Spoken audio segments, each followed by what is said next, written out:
Olá, sejam muito bem-vindos! Estamos muito contentes em apoiar o Congresso de Parasitologia e abordar o tema Boas Práticas em Pipetagem. Esperamos que vocês aproveitem ao máximo todo o conteúdo. A First Lab faz parte de um grupo sólido de empresas que trabalha pela vida. Com mais de 25 anos de atuação e grande conhecimento no mercado da saúde, somos sinônimo de seu primeiro parceiro quando se fala em soluções integradas para laboratórios.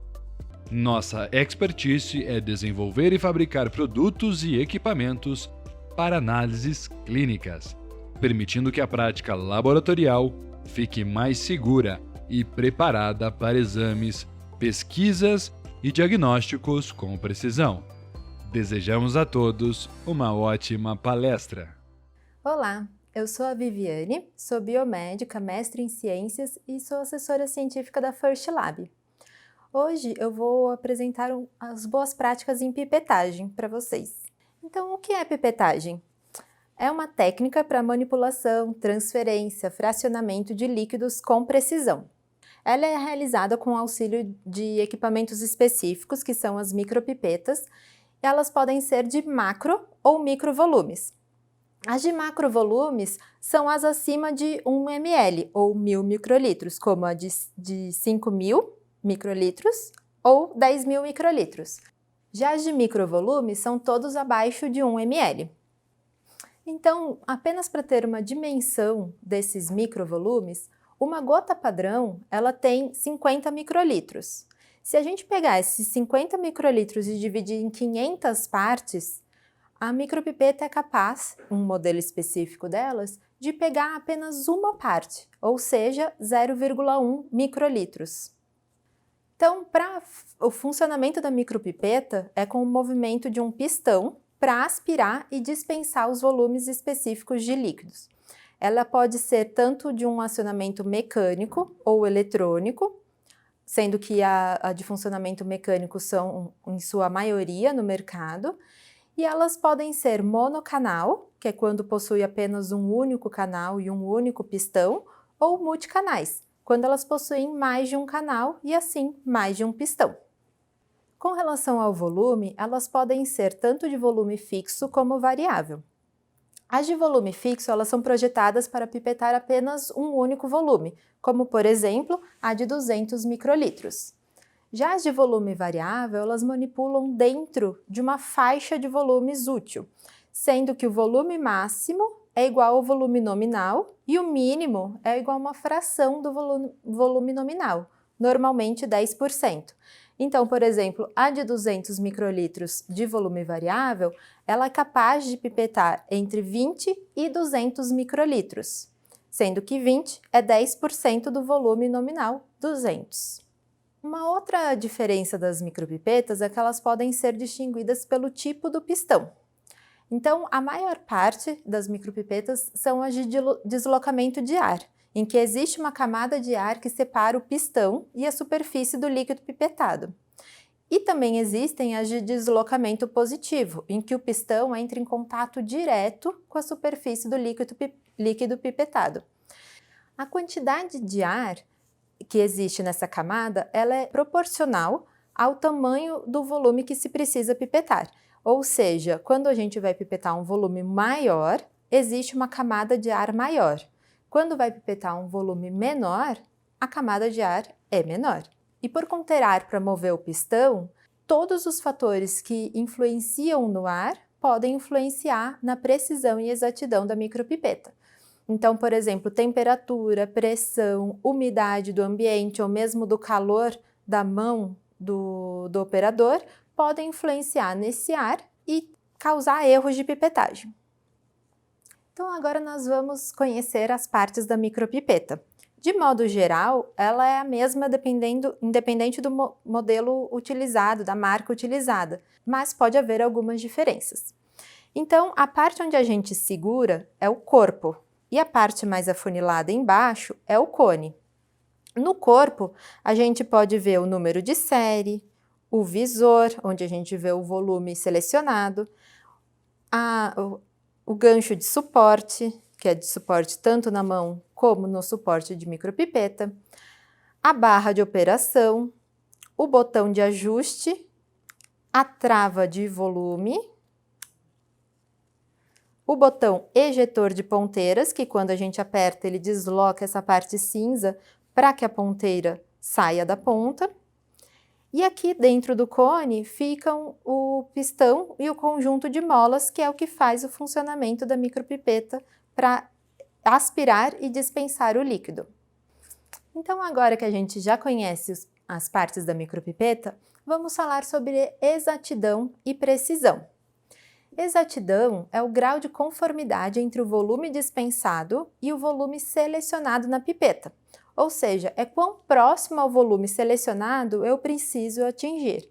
Então, pegando como exemplo a micropipeta P1000, que ela vai de 100 até 1000 microlitros, considerando o volume alvo de 1000 microlitros, a exatidão relativa desse modelo é de 99,2%, ou seja, a inexatidão absoluta é de 8 microlitros.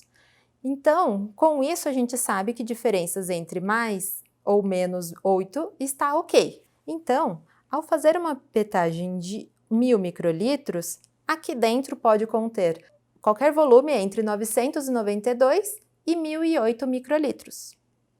Já a precisão é o grau de variação das medidas realizadas, ou volumes dispensados, em repetidas vezes. Então, por exemplo, na precisão, quando a gente faz repetidas medições do mesmo volume, é o grau de variabilidade entre cada um deles. Então, por exemplo, qual é a variabilidade entre esses 5 tubinhos em que eu preenchi com o mesmo volume? Para esse volume de micropipeta, é de mais ou menos 1,5 microlitros. Então, variações de mais ou menos 1,5 microlitros entre cada um desses tubinhos está ok para esse modelo de micropipeta. Então, como eu falei, essa variação, a precisão e a exatidão, elas são associadas à micropipeta, então elas dependem do modelo e da marca de cada uma delas.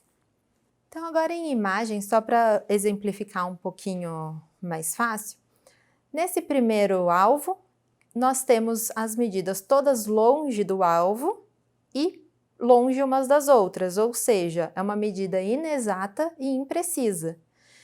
Já o segundo quadrinho, todas as medidas estão no alvo, porém, cada uma delas está em um lugar diferente, ou seja, é uma medida exata, mas imprecisa. Já o último alvo, todas as medidas estão próximas umas das outras, mas longe do alvo. Então, é preciso, mas inexato. E o de baixo é como a gente busca ter nas micropipetas.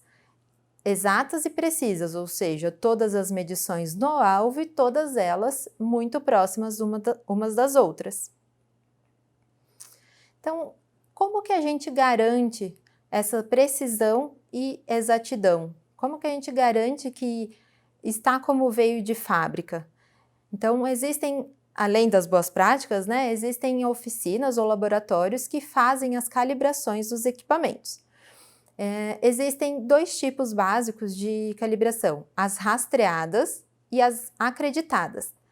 A rastreada, ela não é certificada pelo Inmetro. Mesmo que busque seguir os padrões, é um laboratório, uma oficina que não passa por inspeções do Inmetro para funcionar.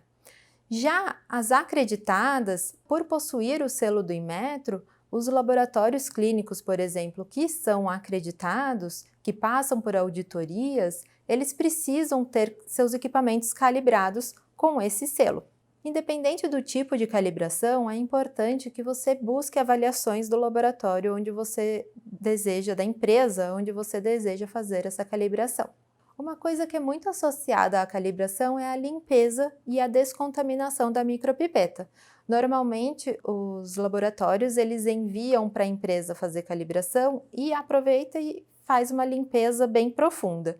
Mas, dentro do seu próprio laboratório, você já pode fazer essa limpeza preventiva diária e às vezes semanal ou mensal na sua micropipeta. Então, de acordo com a utilização, deve-se escolher o método mais eficiente. Começando pelos métodos físicos, vou começar aqui pela autoclavagem, que é um aparelho super comum no laboratório, então é prático, mas tem como contras que ele mata, mas ele não mata, inativa, mas ele não limpa a micropipeta. Então, exige que você faça uma limpeza prévia antes de colocar na autoclave.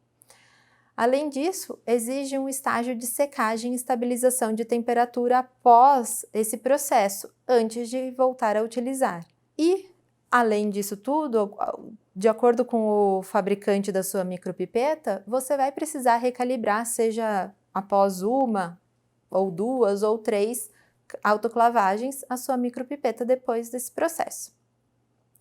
Um ponto a se considerar é as recomendações dos fabricantes com relação à resistência do tipo de plástico utilizado, pois alguns modelos são autoclaváveis por inteiro, outros são autoclaváveis apenas o cone, ou seja, a parte de baixo, e outras não são autoclaváveis, ou seja, se você colocar dentro da autoclave, o plástico vai derreter e degradar.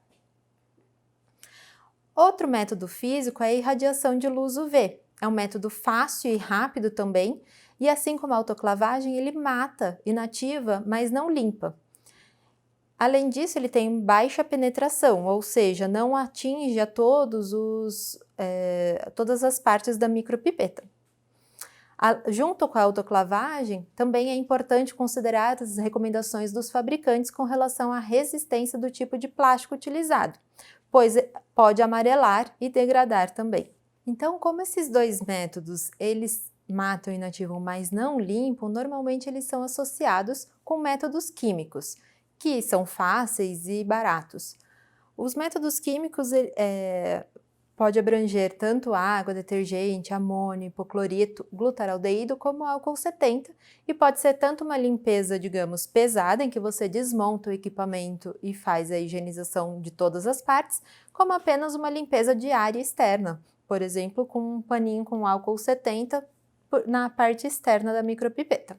Os contras desse método é que em grandes concentrações ele pode ser tóxico, irritante e também exige o estágio de secagem. Precisa esperar a micropipeta secar por completo antes de montar novamente e reutilizar. E também é importante considerar as recomendações dos fabricantes com relação à resistência do tipo de plástico utilizado, assim como os outros tipos. Então agora nós vamos entrar nas dicas de boas práticas propriamente ditas. Então, costumamos dizer que existem 5 elementos na pipetagem. A primeira é a micropipeta, então deve-se escolher um bom equipamento.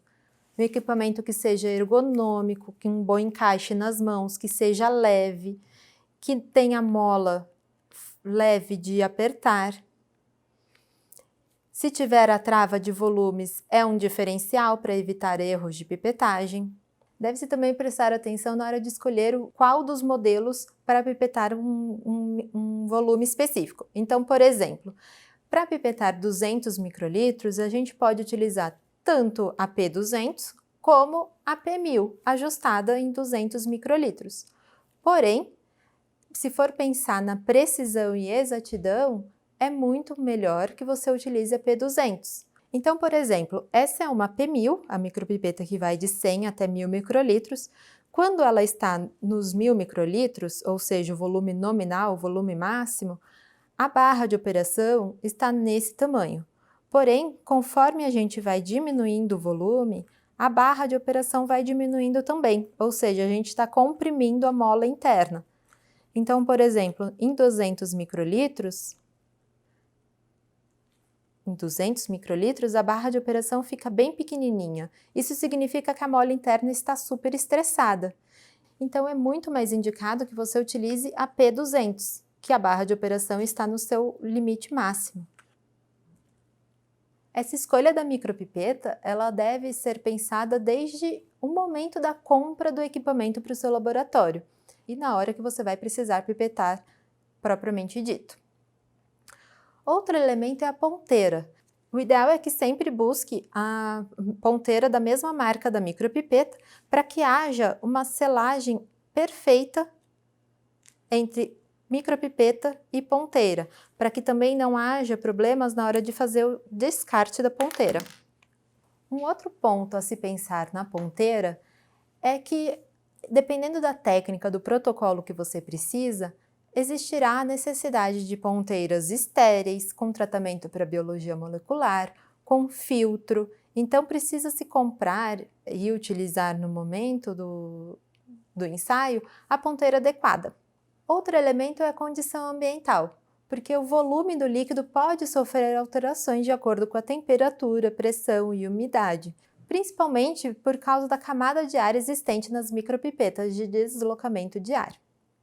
Outro elemento da pipetagem é o tipo de líquido. Nós devemos ter atenção à viscosidade, densidade, volatilidade desse líquido a ser pipetado e, caso necessário, utilizar uma micropipeta de deslocamento positivo. Se não for possível pelos custos, o ideal é que se tente técnicas específicas, como a pipetagem reversa, que eu ensinarei mais para frente. E por fim, o último elemento da pipetagem é o operador. O operador que tem prática, que tem conhecimento, que pratica as boas práticas em pipetagem, garantem que a gente consiga uma maior precisão e exatidão no momento do ensaio. Existem técnicas que exigem, inclusive, que apenas um operador faça todo o processo, toda a pipetagem daquele protocolo seja apenas uma pessoa, para que não haja diferenças. Então, se todo mundo seguir as boas práticas em pipetagem, a gente vai poder diminuir essa diferença entre operadores. Então, antes de pipetar, é importante a gente fazer alguns testes. Então, por exemplo, verificador de controlador de volumes. É observar se quando a gente mexe no botão de ajuste, está modificando o visor. Então, aqui, vamos colocar em 150. Outro teste é a avaliação do movimento de pipetagem. Se está descendo corretamente, se tem alguma trava, se existem os dois estágios. Teste de gotejamento.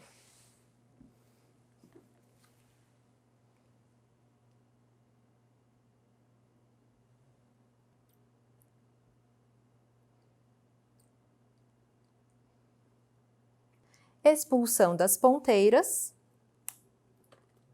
Também é interessante pipetar um volume específico em vários tubos e comparar a diferença entre eles. Então, por exemplo, esses aqui que eu pipetei mais cedo, a gente só observa se tem alguma diferença entre todos eles. Assim, a gente consegue ver diferenças de exatidão e precisão que são maiores, ou seja, visíveis a olho nu. Se for uma diferença muito pequena, a gente não vai conseguir observar. Então, ainda antes de pipetar, escolha trabalhar com pipetas cujo volume nominal seja adequado ao desejado. Então, por exemplo, aqui é a micropipeta P1000. Digamos que eu quero diminuir o valor até 800. Então, eu vou girar cuidadosamente para não deixar passar dos 800.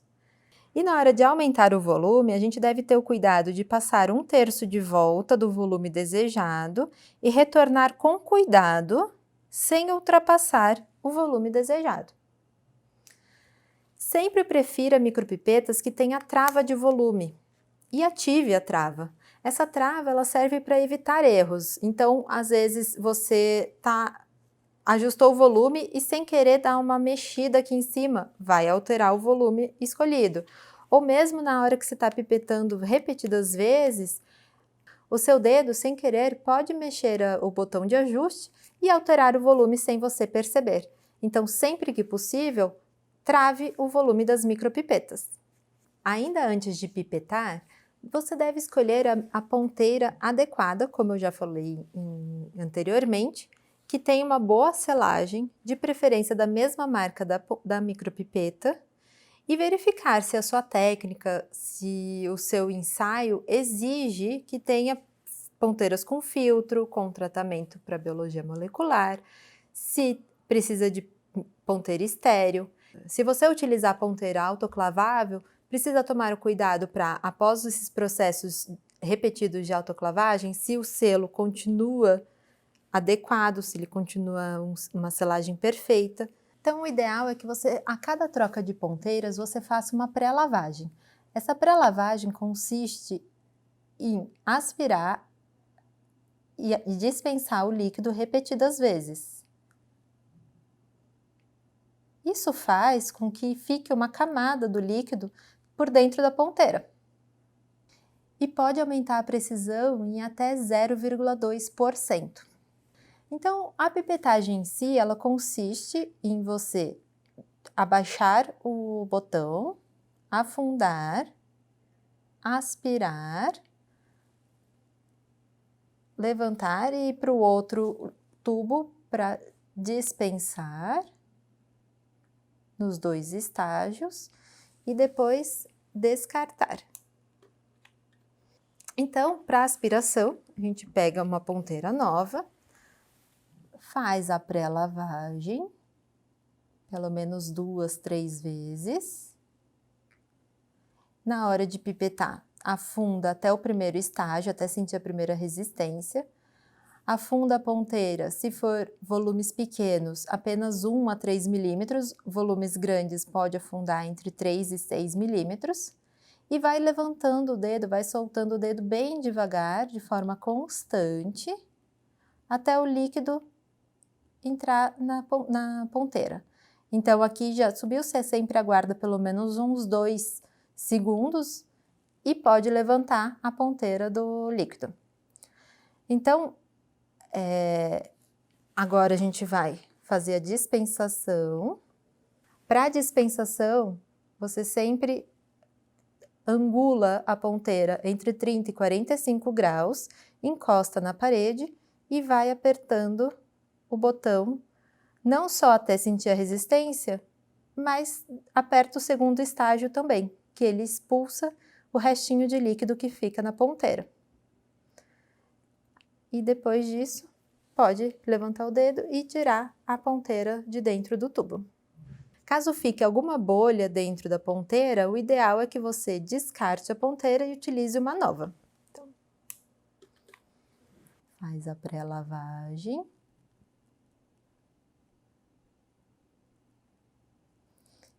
Agora você vai aspirar.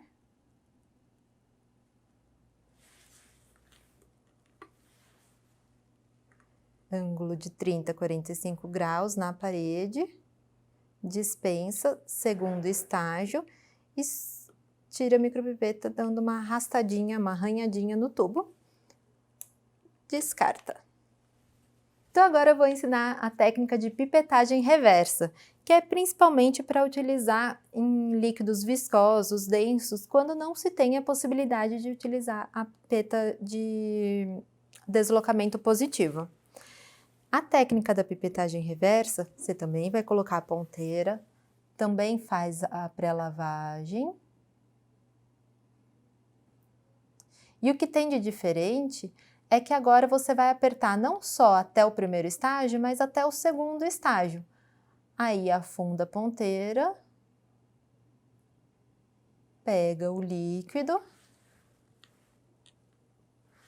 vai no tubo, angulação de 30 a 45 graus na parede, e em vez de você desprezar o segundo estágio, como é na pipetagem direta, esse segundo estágio você pode dispersar ou no frasco inicial ou mesmo num frasco de descarte. E descarta a ponteira. Um dos cuidados que precisa ter na hora de fazer a pipetagem é que fazer um processo todo muito lento, evitar movimentos bruscos. Então, por exemplo, se na hora que eu vou levantar o dedo, eu fizer muito rápido, muito brusco, o líquido ele vai subir com tudo, vai subir tudo de uma vez só e vai entrar dentro da micropipeta. Então, por exemplo, o líquido pode entrar aqui dentro do orifício da micropipeta. E isso é um mau uso desse equipamento vai precisar que você desmonte, faça uma higienização e dependendo até que precise mandar para assistência técnica. E ao fim da pipetagem, você deve guardar a micropipeta. Mas como que isso deve ser feito? Primeiro inspecione para ver se não ficou nenhum resíduo de contaminação do líquido que você estava utilizando, nem na ponteira, no orifício, e nem em seu corpo, o cone. Caso tenha sujado, o ideal é que você passe um papel toalha ou mesmo um pano com álcool 70 para fazer a higienização. Deixe sua micropipeta no volume nominal, ou seja, no volume máximo, para que a mola não fique muito estressada. Então, no volume máximo. E deixe sempre na vertical, utilizando um suporte próprio para micropipetas. O fato de deixar as micropipetas no suporte garantem que ela não esteja em contato com superfícies contaminadas da bancada e mesmo evita a entrada de líquidos no interior, pois se eu não tivesse examinado e visto que não estava nenhum líquido no orifício, poderia ter algum resíduo e na hora que eu deixo ela na vertical, esse resíduo entrar e causar danos à parte interior, à parte interna da micropipeta. Então agora, para finalizar, vamos falar dos erros mais comuns na pipetagem. Então, os erros mais comuns, você não deixar a ponteira muito bem ajustada, deixar ela frouxa. O fato dela estar frouxa faz com que entre ar e prejudique o vácuo que forma, né, entre o pistão e para fazer a subida do líquido. Então, ela sempre precisa estar bem ajustada.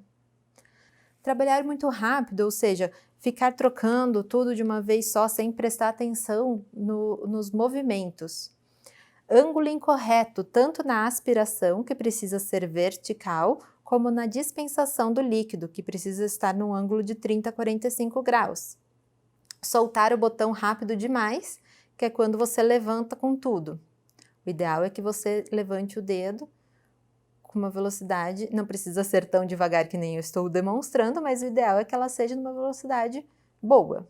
Não fazer a pré-lavagem, como eu ensinei mais cedo, principalmente com líquidos voláteis. Quando a gente está utilizando uma micropipeta de deslocamento de ar para líquidos voláteis, normalmente você, na hora de aspirar e levanta, mesmo sem apertar o botão, ela fica gotejando. Isso é por causa da característica do líquido.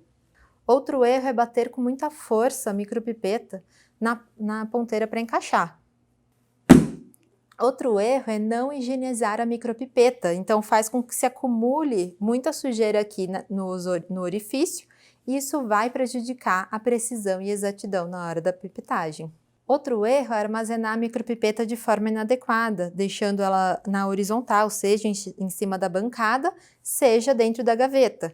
Ela na horizontal, se aqui tiver uma bancada contaminada, vai contaminar a micropipeta. Se tiver algum líquido, ela vai entrar e também prejudica a lubrificação, se deixar dessa forma por muito tempo. Além desses erros do operador, existem também erros que são relacionados à micropipeta em si. Então, um equipamento descalibrado, ou mesmo desgaste do material. A vida útil dela é bem longa. Então, por exemplo, há um estudo que verificou que a maior parte da degradação dessa micropipeta é no selo, aqui onde encaixa a ponteira. Mas há também desgastes no pistão, aqui internamente, no cone, no mecanismo interno da micropipeta. Essas eram as boas práticas em pipetagem e sempre que você tiver dúvidas quanto ao funcionamento, resistência do equipamento que você tem no laboratório, consulte o fabricante. Chegamos ao final do conteúdo e agora fique à vontade para tirar todas as suas dúvidas com nossos especialistas.